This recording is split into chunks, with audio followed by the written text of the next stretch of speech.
They were bitter rivals during the Republican primaries, and Mitt Romney wasn't even a candidate this time.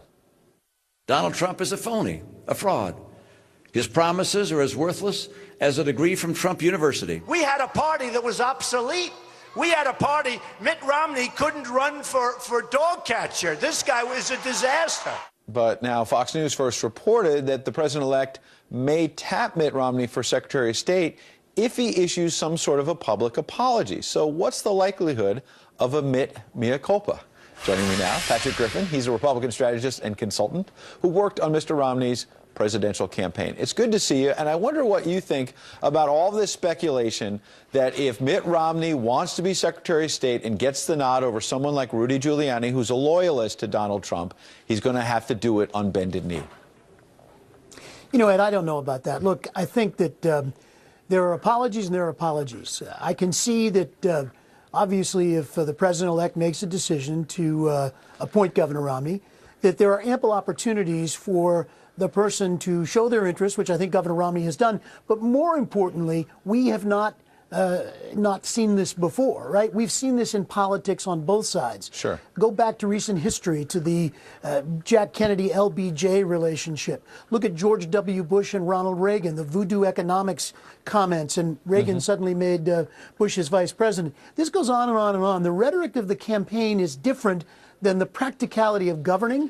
And I think what this shows more than anything is at least the president-elect has been very serious and thoughtful about this, and he's willing to sort of reach out, which I think is reflected in some of the appointments he's made so far. I'm not sure you get an apology out of Mitt Romney. I think what you get is, I want to serve, and I've indicated that, and if I'm the right guy, then I'll do it. But Patrick, I want to press you on that, because my understanding is there are a lot of Romney loyalists like yourself who don't believe he should apologize. But a moment ago you said there are apologies and then there are apologies. Right. I'm wondering, I'm reading, tell me if I'm wrong, that maybe there's a way if, and I underline if, Mitt Romney were tapped to be Secretary of State, where he could express regret or something short of a full apology to say, maybe I shouldn't have said it that way before.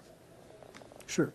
Look, if Governor Romney is, in fact, picked by the president-elect, I think that there will be ample opportunities, Ed, because people like you and the rest of the press are going to want exactly that.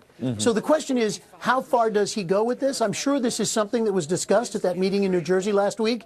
I'm not sure it's a full-out apology. I think it's more during the fog of war and the tough rhetoric of a campaign, things can be said, et cetera. Right.